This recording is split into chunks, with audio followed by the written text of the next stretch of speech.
Di dalam mimpi, ketika makhluk itu datang, tubuhku sama sekali tidak bisa bergerak. Aku hanya bisa menangis. Kemudian, dia meraih tanganku, menyeretku, menarik tubuhku dengan kasar. Lagi-lagi aku hanya bisa berteriak dalam diam, amat sangat ketakutan. Lalu akhirnya, kami seperti berada di tepi jurang. Jurang yang sangat dalam, sampai aku tidak bisa melihat ke dalamnya.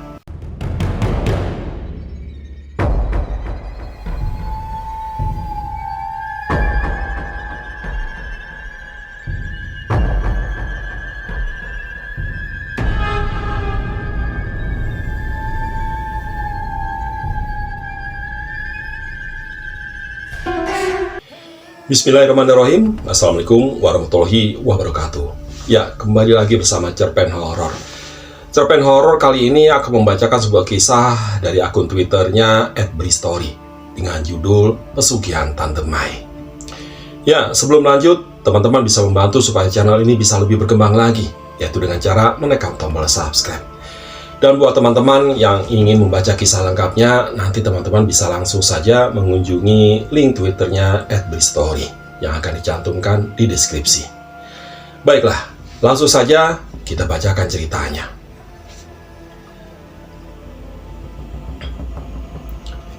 Perkenalkan, namaku Repti, umurku 27 tahun. Aku akan bercerita tentang peristiwa seram yang aku alami 7 tahun yang lalu. Ketika itu umurku masih 20 tahun. Begini ceritanya. Waktu itu tahun 2013. Ketika itu aku tinggal di Malang di rumah Tante Mai. Tante Mai adalah adik bapakku yang nomor 4 dari 7 bersaudara. Beliau tinggal di Malang karena memang bersama suaminya punya usaha di kota apel itu. Suami Tante Mai, yaitu Om Roy, lebih sering keluar kota dalam rangka mengurus bisnis yang digelutinya. Jadi praktis, hanya ada aku, Tante Mai, dan Rifka, anak laki-laki Tante Mai, dan 3 orang asisten yang membantu mengurus rumah dan segala keperluannya. Ya, kami hanya berenam yang tinggal di rumah besar dan mewah ini. Rumah mewah dan besar. Ya, benar. Tante Mai dan keluarga menempati rumah yang menurutku sangat besar dan mewah. Rumah 2 lantai memiliki 8 kamar besar. Perabotan mahal mengisi setiap sudut ruangan. Rumah ini juga berdiri di atas tanah yang sangat luas, nyaris 1 hektar. Karena itulah halaman dan pekarangan yang dimiliki jadi sangat luas juga. Kolam renang besar menghiasi halaman belakang. Panas matahari tidak gampang menembus sampai permukaan air, karena beberapa pohon yang besar dan rindang berdiri di sekelilingnya. Jadinya aku yang hanya seorang putri dari pemilik warung kelontong di Jogja, jadi seperti tinggal di istana raja. Lalu kenapa aku bisa tinggal di rumah itu? Kenapa bisa tinggal di rumah keluarga Tante Mai? Ya, jadi begini ceritanya. Setelah lulus SMA di Jogja, aku sempat menganggur hampir selama 1 tahun. Kenapa tidak kuliah? Bapak belum cukup punya uang untuk biayanya. Aku bisa mengerti tentang hal itu. Ya sudah, tinggal di Malang aja, biar tante dan om yang biayai kuliah kamu. Hitung-hitung sambil menemani tante di rumah, supaya jadi agak ramai kalau ada kamu. Begitu ucap Tante Mai ketika datang berkunjung dan mengetahui kalau aku menganggur setelah lulus sekolah. Aku sungguh senang mendengarnya. Kebaikan Tante Mai bisa jadi merupakan jalan keluar dari keinginanku untuk kuliah. Ya sudah, singkat cerita, Bapak dan Ibu setuju untuk aku berangkat ke Malang dan tinggal di rumah Tante Mai. Hingga akhirnya sekitar tahun 2013, aku mulai hidup di kota Malang, kota besar yang sama sekali belum pernah aku kunjungi sebelumnya. Baiklah, aku akan bercerita sedikit tentang keluarga Tante Mai. Yang aku ingat, Tante Mai dan Om Roy menikah pada pertengahan tahun 90-an. Sebelumnya, mereka adalah teman sekolah. Pernikahan mereka dikaruniai 2 orang anak, Mala dan Rifka. Mala adalah anak pertama, anak perempuan. Lalu kenapa di awal cerita tadi aku hanya menyebutkan Rifka? Malah kemana? Ya, Mala sudah meninggal tahun 2008. Meninggal tragis karena kecelakaan motor. Jadi anak mereka hanya tinggal Ripka seorang. Nah, Tante Mai dan Om Roy ini sebelum Mala meninggal, hidup sangat pas-pasan. Tinggal di Malang berpindah-pindah rumah kontrakan karena belum memiliki rumah sendiri. Seringkali aku mendengar kalau mereka meminjam atau meminta uang dari kakak-kakaknya untuk sekedar menyambung hidup. Begitulah hidup mereka sangat pas-pasan. Bapakku sudah beberapa kali menyarankan agar mereka tinggal dan memulai hidup lagi di Jogja daripada sengsara hidup di kota Malang. Tapi mereka tidak mau, tetap bersikukuh ingin hidup di kota Malang. Sampai akhirnya kabar duka itu datang. Mereka mengabarkan kalau Mala, anak pertamanya, meninggal karena kecelakaan. Keluarga besar kami sangat sedih dan kehilangan. Mala anak yang pintar dan menyenangkan, akrab dengan keluarga. Kami saat itu cukup terguncang. Tetapi, sepeninggal Mala, aku dengar kalau Tante Mai dan Om Roy hidup secara perlahan mulai membaik. Kata Bapak, usaha yang mereka rintis mulai banyak membuahkan hasil. Pelan-pelan mereka bisa melunasi utang-hutang dari keluarga maupun orang lain yang sebelumnya selalu meminta atau meminjam uang. Mereka mulai bisa memberi dan membantu keluarga lainnya. Sampai akhirnya, pada tahun 2010 mereka akhirnya mampu memiliki rumah sendiri. Waktu itu, rumahnya bukan rumah mewah yang aku ceritakan di awal tadi.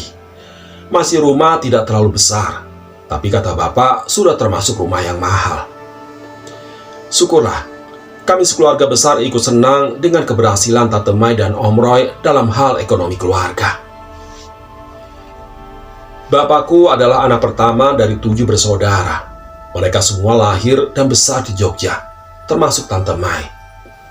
Pada tahun 2011, adik bapak yang paling bungsu yang namanya Om Seno terkena PHK di perusahaan tempat dia bekerja.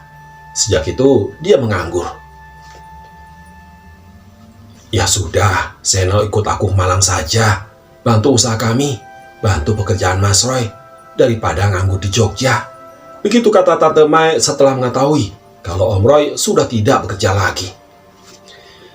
Begitulah, akhirnya Om Seno berangkat dan tinggal di kota Malang, membantu usaha yang dijalani oleh Om Roy. Aku yang cukup dekat dengan Om Seno sedikit merasa kehilangan ketika dia akhirnya pindah kota. Umur yang tidak terpaut jauh membuat kami layaknya teman dan sahabat. Beliau adalah tempatku bercerita. Tetapi, sekitar 6 bulan kemudian, kabar duka kembali datang. Om Seno berpulang ke pangkuan ilahi, dia meninggal mendadak karena kecelakaan kerja. Terjatuh dari atap salah satu pabrik milik Om Roy. Saat itu adalah momen terburuk dalam hidupku. Kehilangan Om tersayang secara mendadak. Aku kehilangan sahabat dekat, kehilangan tempat bercerita, kehilangan tempat berkeluh kesah. Lagi-lagi, kami sekeluarga berduka cukup dalam.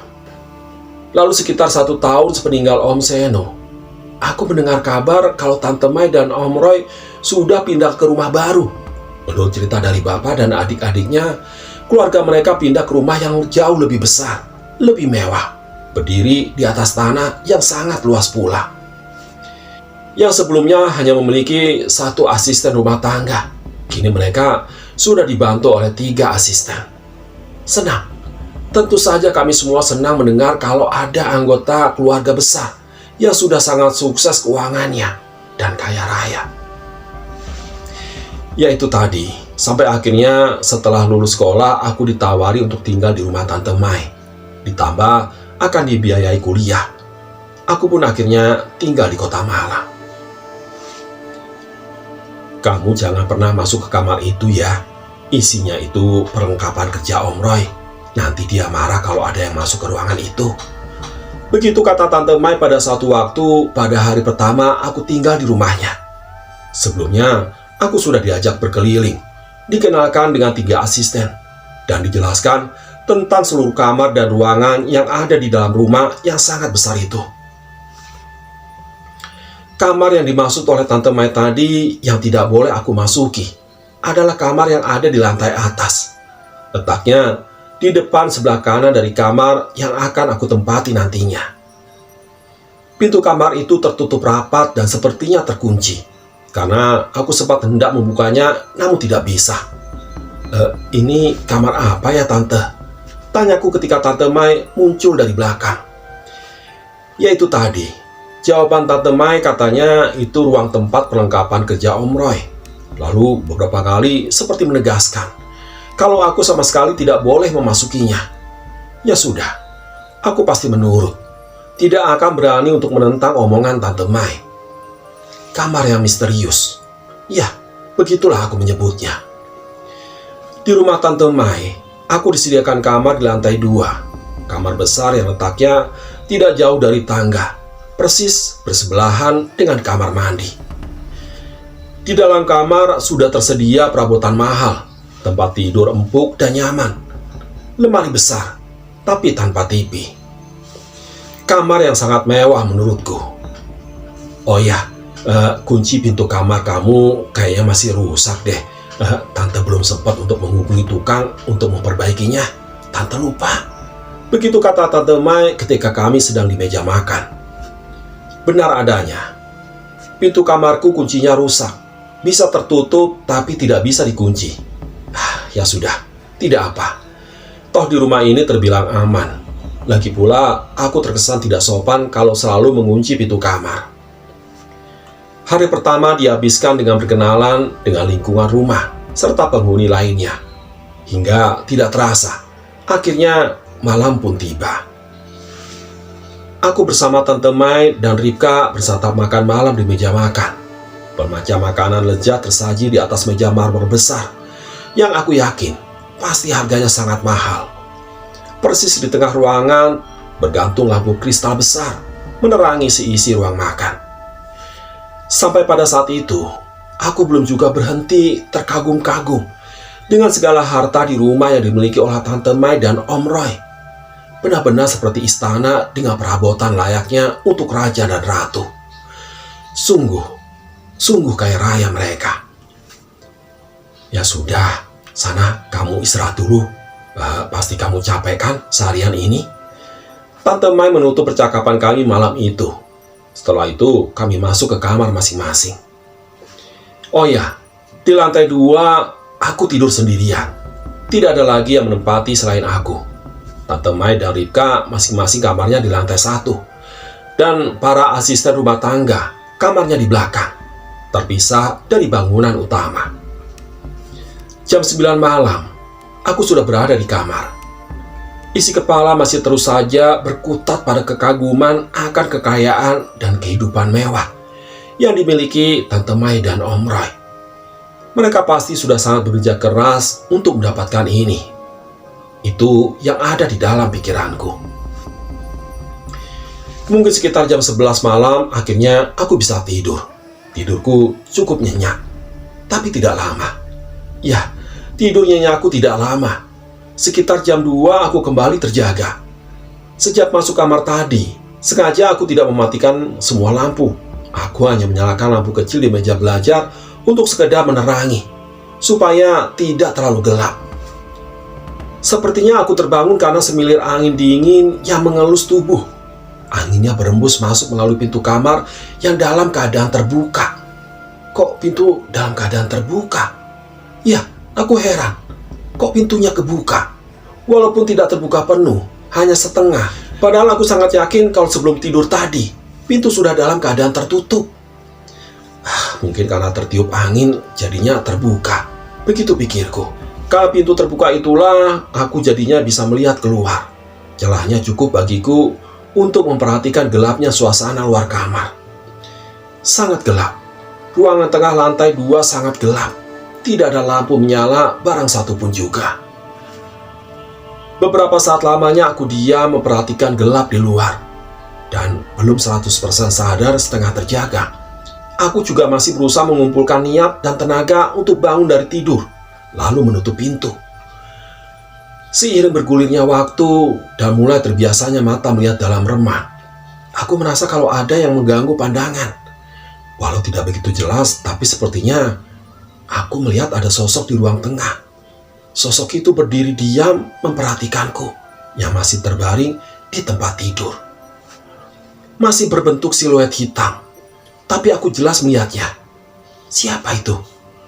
Beberapa detik aku terus memperhatikan sampai kemudian timbul niat mendekati pintu untuk memastikan.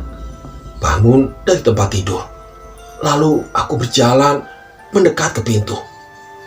Tapi setelah sampai, tiba-tiba bayangan hitam itu tidak ada lagi. Sudah tidak ada di tempatnya lagi. Kemana perginya? Mungkin aku salah lihat. Begitu pikirku dalam hati. Lalu menutup pintu rapat-rapat. Dan aku mulai tidur kembali. Hari berikutnya aku jalani dengan kegiatan yang sedikit banyak menjadi kesibukan baru. Entah itu membantu pekerjaan rumah, antar jemput Rita sekolah, membantu usaha Tante Mai. Apa saja aku lakukan untuk mengisi kekosongan. Belum ada kegiatan perkuliahan, karena waktu itu pendaftaran masuk universitas memang belum dibuka. Seiring berjalannya waktu juga, aku juga jadi lebih akrab dengan penghuni rumah, termasuk dengan para asisten rumah tangga. Mbak, itu memang kamarnya yang di atas depan kamarku itu isinya apa sih? Kok sepertinya misterius banget, tidak ada orang yang boleh masuk. Tanyaku kepada Mbak Ning. Pada suatu ketika Mbak Ning adalah salah satu asisten rumah tangga.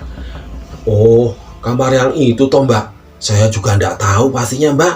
Lawang saya juga tidak pernah masuk kok. Walaupun cuma untuk membersihkan. Pintunya kan selalu terkunci Mbak. Begitu jawab Mbak Ning. Aneh. Tapi ya sudahlah. Aku tidak bertanya lebih jauh.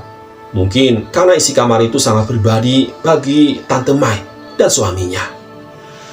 Jujur, selama tinggal di kamar atas, beberapa kali aku mendengar suara-suara aneh. Contohnya, beberapa kali terdengar langkah kaki naik atau turun tangga. Pernah juga ada suara pintu terbuka, entah pintu yang mana. Yang cukup membuat merinding, beberapa kali aku melihat ada bayangan hitam tinggi besar melintas lewat depan pintu kamar. Pintu kamar yang tengah malam dalam keadaan terbuka. Padahal aku yakin sudah menutupnya sebelum tidur. Mungkin rumah ini terlalu besar bagi penghuni yang hanya segelintir saja. Jadinya cukup menyeramkan. Begitu pikirku. Tapi seiring berjalannya waktu, aku berusaha untuk melupakan dan mengabaikan setiap keanehan yang kurasa. Mencoba untuk sibuk dengan kegiatanku saja. Tetapi ketika sudah hampir 3 bulan tinggal di rumah Tante Mai, walaupun tidak begitu jelas, pada akhirnya aku bisa melihat isi kamar misterius itu. Lah kok bisa? Jadi ceritanya begini. Seperti biasa, sekitar jam 9 malam, aku sudah berada di dalam kamar. Hiburan satu-satunya adalah ponsel kesayanganku sambil menunggu kantuk datang. Dapat dipastikan lampu luar kamar sudah dalam keadaan mati semua. Hanya kamarku saja yang masih terang. Di tengah asiknya berponsel ria, selepas jam 10, aku mendengar sesuatu, ada suara yang sumbernya dari luar. Aku mendengar dari suara pintu terbuka perlahan. Saat itu aku belum tahu pintu mana itu, karena ada 4 kamar di lantai atas. Mungkin terbuka tertiup angin kali ya. Begitu pikirku dalam hati. Tapi tiba-tiba terdengar suara lagi. Kali ini sepertinya suara pintu tertutup. Siapa yang keluar masuk salah satu kamar? Entahlah. Setelah itu aku memutuskan untuk mematikan lampu besar dan membiarkan lampu kecil tetap menyala seperti biasanya. Kamar jadi agak temaram. Ketika hendak merebahkan tubuh di tempat tidur, lagi-lagi terdengar suara pintu yang terbuka perlahan. Saat itulah timbul rasa penasaran. Aku berniat melihat keluar untuk mengetahui pintu kamar mana yang terbuka. Setelah sudah membuka pintu dan melongo keluar, benar dugaanku. Luar kamar sungguh gelap gulita. Hanya sedikit garisan cahaya dari luar rumah masuk melalui sela-sela jendela yang jadi penerangan. Untuk membantu penglihatan, aku menggunakan lampu dari ponsel yang ada di tanganku sejak tadi. Cahaya terang ponsel menyapu setiap sudut ruangan lantai 2 yang luas ini. Aku jadi bisa melihat cukup jelas, hening dan kosong. tentunya itulah pemandangan yang ada di hadapanku. Sampai akhirnya, pandanganku terhenti di salah satu kamar yang pintunya dalam keadaan terbuka. Ya, ternyata kamar yang pintunya terbuka adalah kamar misterius itu yang selalu tertutup dan terkunci. Takut dan penasaran, dua rasa berkecamuk di dalam kepala. Penasaran akhirnya mengalahkan segalanya. Akhirnya, aku memutuskan untuk mendatangi kamar itu. Langkahku pelan mendekat. Tapi walaupun semakin dekat, tetap hanya bisa melihat pekat. Sama sekali belum bisa melihat isi kamar. Sampai akhirnya aku sudah berdiri tepat di depan kamar misterius itu. Pintu tidak terbuka penuh, hanya setengah saja. Lalu perlahan aku mendorongnya sampai terbuka lebar. Belum, ternyata aku belum bisa melihat dengan jelas isi kamar itu. Masih pekat yang terlihat. Kemudian aku mengarahkan cahaya ponsel ke dalam kamar. Dan pada saat inilah aku melihat semuanya. Yang pertama aku lihat adalah tempat tidur besar berkelambu di sisi kiri. Rangka ranjangnya seperti terbuat dari besi kokoh. Kelambunya yang bagian depan dalam keadaan terbuka sehingga aku dapat melihat kasur di dalamnya. Di atas kasur bertebaran banyak kuncup bunga. Tidak tahu jenis bunga apa, tapi akhirnya aku tahu dari mana asal wangi bunga yang beberapa kali tercium di lantai atas. Dinding ruangan tertutup seluruhnya dengan kain berwarna hitam. Kain hitam itu menutupi sampai ke langit-langit. Di sebelah ranjang ada meja besar, yang di atasnya tergeletak banyak benda-benda aneh dan seram. Beberapa di antaranya aku tidak tahu benda apa itu. Ya Tuhan, ruangan apa ini? Aku bergumam dalam hati. Walaupun belum sempat melihat semuanya, tetapi aku sudah berniat untuk kembali ke kamarku saja. Aku takut. Tapi belum juga kaki ini melangkah. Tiba-tiba aku mendengar suara. Ada suara seperti menggeram. Pelan tapi terdengar sangat jelas. Refleks aku arahkan cahaya ponsel ke sudut kanan kamar. Karena menurutku suara itu berasal dari sana. Detik berikutnya, jantungku seperti berhenti berdetak. Aku kaget ketakutan. Ya Tuhan, aku melihat ada makhluk hitam tinggi besar sedang berdiri di pojok kamar. Sebegitu tinggi hingga kepalanya nyaris menyentuh langit-langit.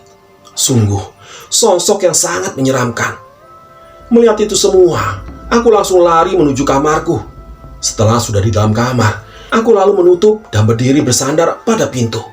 Karena aku sadar kalau pintu kamarku ini tidak bisa terkunci. Aku menangis pelan, ketakutan. Tapi walaupun begitu, aku masih bisa mendengar suara di luar. Suara pintu yang perlahan tertutup. Aku yakin itu pintu kamar yang gelap. Pintu kamar misterius. Setelah itu semalaman aku duduk bersandar di pintu hingga pagi menjelang.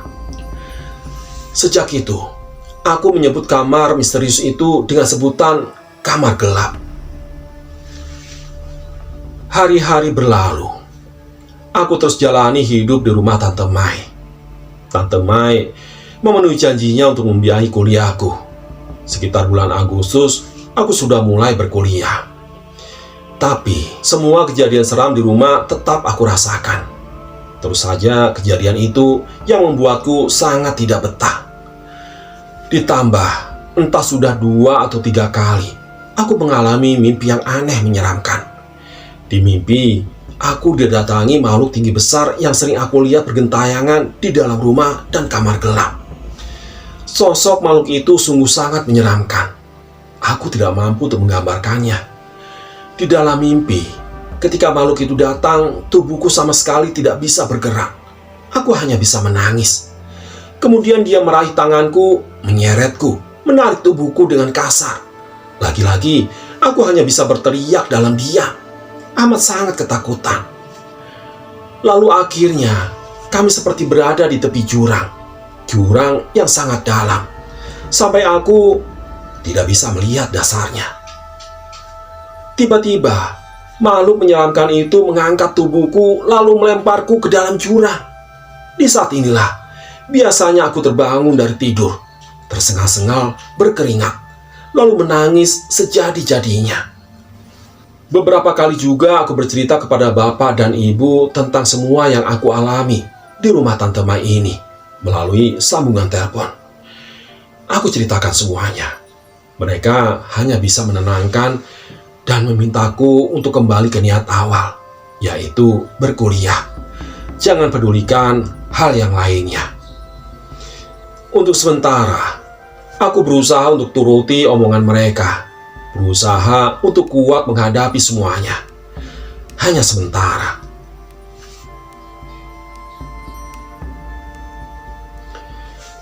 Masih lekat dalam ingatanku. Waktu itu suatu hari di bulan November, hanya beberapa hari setelah hari ulang tahunku. Sepulang kuliah sekitar jam 5 sore, aku sampai di rumah. Ternyata Tante Mai dan Ripka sedang tidak ada di rumah. Hanya ada 3 asisten rumah tangga. Loh, Mbak, ini pada kemana ya, Mbak? Tanyaku kepada Mbak Ning. Oh, itu tadi, Mbak. Tadi jam 3, Ibu dan Ripka berangkat ke Surabaya.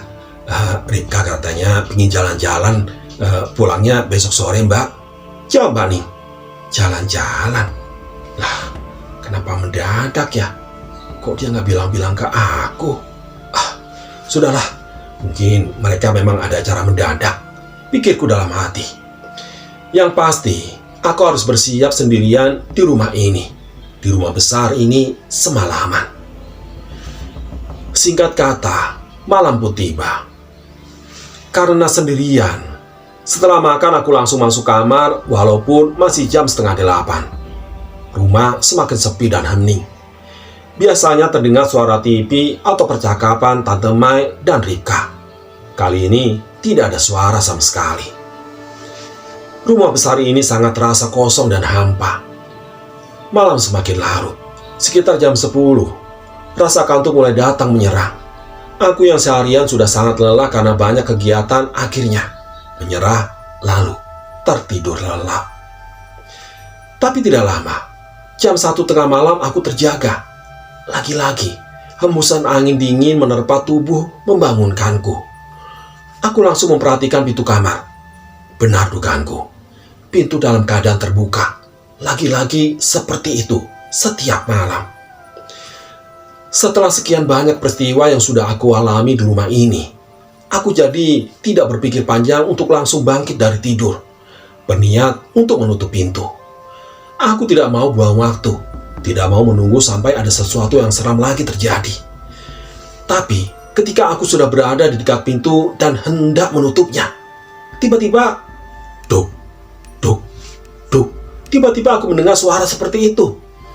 Terkaanku itu adalah suara pijakan kaki menyentuh ubin lantai. Suara kaki yang sedang melangkah berjalan. Aku terus diam berdiri menajamkan pendengaran. Coba menebak dari mana suara itu berasal. Dari lantai bawah. Aku yakin kalau suara itu berasal dari lantai bawah. Entah apa yang ada di pikiranku. Aku berjalan pelan menuju teras dalam lantai 2. Dari situ, aku dapat melihat situasi di lantai 1. Duk, duk, duk. Suara itu masih saja terdengar. Sementara aku masih berdiri di pinggir pagar teras memperhatikan ke bawah. Awalnya aku belum melihat apa-apa. Karena rumah dalam keadaan gelap gulita. Hanya sedikit cahaya yang masuk dari luar. Tapi setelah mata terbiasa melihat dalam gelap, akhirnya aku melihat sesuatu. Aku melihat si yang punya suara langkah kaki itu. Sosok makhluk tinggi besar menyeramkan. Dia berjalan menyusuri lantai 1. Melangkah pelan menuju tangga. Tangga besar menuju lantai atas, tempat di mana aku sedang berada. Seketika itu, tubuhku merinding, aku ketakutan. Tapi walaupun begitu aku masih saja diam terpaku memperhatikan semuanya. Melihat makhluk yang menyeramkan itu yang akhirnya sampai juga di depan tangga. Lalu menaikinya. Dia menuju ke arahku. Terus berjalan pelan melangkahkan kakinya di anak tangga satu persatu. Seperti tersadar. Lalu aku melangkah mundur perlahan. Mendekat ke pintu kamar lalu memasukinya. Di dalam kamar, aku langsung menutup pintu rapat-rapat. lalu berlari menuju tempat tidur, menaikinya. Kemudian aku duduk meringkuk di tempat paling sudut. Aku sangat ketakutan. Berharap makhluk menyeramkan itu tidak akan masuk. Tapi harapan tinggal harapan. Karena aku melihat gagang pintu bergerak sendiri. Ada yang sedang berusaha untuk membukanya dari luar. Benar saja. Karena beberapa detik kemudian, perlahan pintu mulai terbuka. Di sini aku mulai menangis. Tapi tidak mampu berteriak. Ketika pintu sudah terbuka lebar, akhirnya aku melihat sosok makhluk tinggi besar itu. Dia berdiri diam memperhatikan. Aku terpaku dan tubuhku kaku. Kemudian dia melangkah masuk. Pada saat inilah aku dapat melihat bentuknya dengan jelas. Sangat-sangat menyeramkan. Tidak mampu aku menggambarkannya. Lalu sosok itu terus mendekat dan semakin mendekat. Seperti mimpi buruk yang jadi nyata. Aku rasakan semuanya. Akhirnya dia sudah benar-benar berdiri di samping tempat tidur. Aku hanya bisa menunduk sambil terus menangis. Tapi tiba-tiba ponselku berdering. Ponsel yang aku letakkan di atas tempat tidur di samping bantal. Jadi tidak susah aku meraihnya. Sambil menunduk aku menerima panggilan telepon itu. Nak, kamu belum tidur ya? Kok perasaan ibu gak enak ya? Dari tadi ibu gak bisa tidur. Kamu baik-baik aja kan? Aku mendengar suara ibu di ujung sambungan telepon. Semakin jadi-jadilah aku menangis. Bu, ibu, aku takut bu. Aku gak tahan. Aku ingin pulang saja bu. Aku takut bu. Sambil menangis aku bilang seperti itu sambil terus menundukkan wajah. Iya nak, iya. Kamu pulang saja ya. Kamu pulang. Begitu jawab ibu. Aku terus menangis sambil menceritakan apa yang pernah aku alami dan apa yang sedang berusaha aku lewati malam itu. Syukurlah, setelah itu aku akhirnya berani untuk mengangkat wajah dan melihat sisi kamar. Ternyata makhluk seram itu sudah pergi, tidak ada di kamarku lagi. Aku langsung berdiri lalu menutup pintu. Malam itu ditemani ibu sampai benar-benar bisa tertidur. Keesokan harinya, tiba-tiba bapak datang pada sore hari. Aku sangat senang melihat beliau. Langsung aku peluk erat-erat tubuhnya. Pak, aku sudah gak kuat lagi pak. Aku mau pulang aja pak. Tolong pak, boleh ya? Aku pulang ya pak. Ucapku sambil menangis sesenggukan. Iya nak, iya. Bapak juga datang untuk menjemput kamu kok. Bapak dan ibu sudah tahu semua. Ayo kita pulang. Begitu kata bapak. Sore itu juga, akhirnya aku pulang ke Jogja bersama bapak. Meninggalkan rumah kota Malang dengan segala kengeriannya. Terima kasih Tuhan. Aku masih diberi kesempatan untuk hidup. Terima kasih. Aku masih terselamatkan. Ya, demikianlah cerpen horor kali ini. Sampai ketemu lagi di cerpen horor berikutnya. Terima kasih. Assalamualaikum warahmatullahi wabarakatuh.